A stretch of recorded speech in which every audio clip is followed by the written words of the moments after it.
Hi, everyone. For those who don't know me, my name is Christopher Weiss. I am a professional voiceover artist with over 15 years of experience in voice work.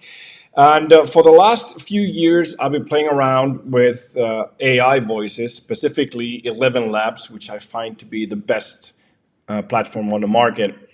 And I've taken it to the extent that I'm, to my knowledge, the only actor that has an IMDb movie credit for AI voice work.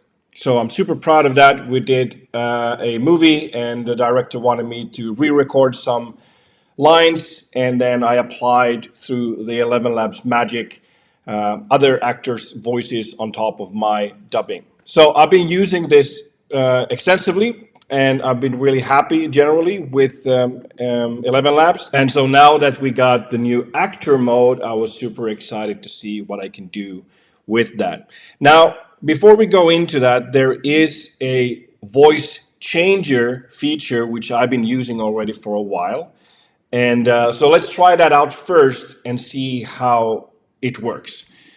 Now, I would not necessarily use the Bard's text to demonstrate voice acting, as it is a little bit overused, especially the soliloquy from Hamlet. Now, a little bit of trivia before we go into this feature is that the image you have in your mind of Hamlet holding the skull and saying to be or not to be, they're actually not in the same place in the story.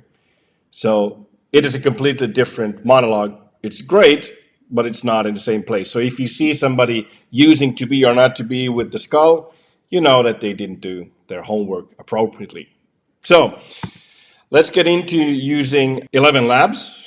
And I did, because I'm in my home office here, it's a little bit echoey. I did this back in my closet studio. I did a couple of versions.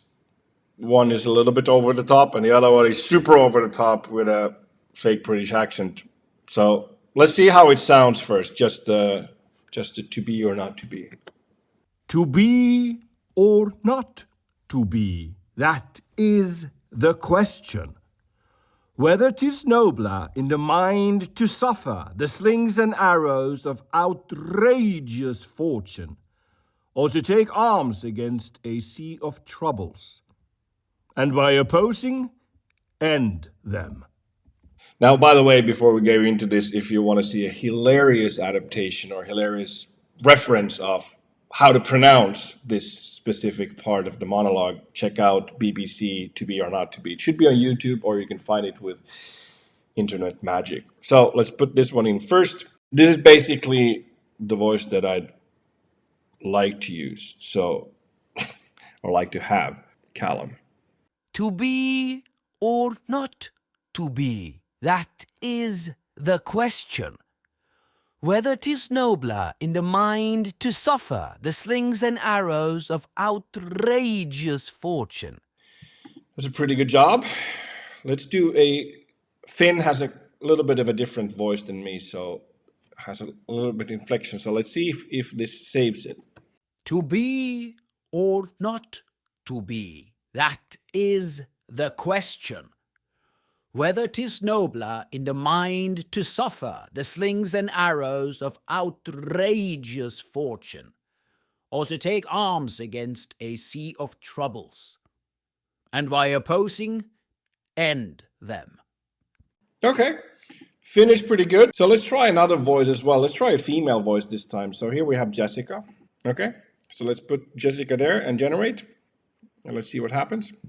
To be or not to be, that is the question.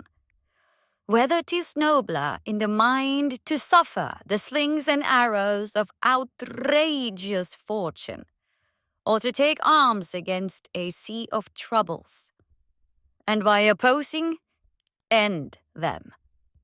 I think that sounds great. Just like that. So let's download that one just for keeps. So the new feature is available here in the studio. So let's paste the text in. Let's first see how it generates just by using Jessica's voice alone. To be or not to be, that is the question.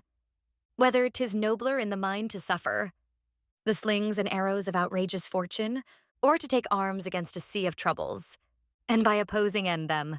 Okay, so the voice sounds good, but the delivery, oh, not that good. So let's see if I drag my voice here and do generate. What happens? To be or not to be, that is the question. Whether 'tis nobler in the mind to suffer the slings and arrows of outrageous fortune, or to take arms against a sea of troubles, and by opposing, end them. Okay, thanks, Jessica. And then we can export this. All paragraphs are generated. You can now export the audio, and we can export it from there.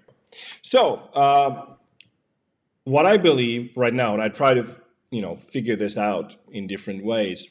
What's the difference? Now, the actual technology seems to be identical. Like this is using the voice changer, but instead of just putting in one chunk and converting that, you can use this in the studio, so you can play around with different parts like you can when you're creating a studio project anyway. So instead of just having one chunk that is text to speech, in the studio you can kind of chunk that up and you can play with this, you can play with that. So this feature in the studio just allows you to work with your text in a much more customized way. But the actual technology behind it is using that same voice changer. So if you have a chunk that you have spoken and you just want to change that into another voice, like I was doing with the movie, maybe then it's better to use the voice changers faster that way. But if you're working on a larger project and you want to change parts of it, or you want to have some text to speech, or you want to do it live while you're doing it, you're doing an audiobook and you realize, the text to speech is not that good there, you can just mark that part, you can do the inflection, you can do the pronunciation correctly, and then you hit it and it generates it for you, just that chunk. So I think this has a really good application in those kind of projects. Now, if you want to play around with ElevenLabs and you don't have an account yet, you can sign up for a account with using my affiliate link. I get some money, you get some discount. The world is a better place and everybody's happy. Thank you so much for tuning in. I'll see you next time. Bye.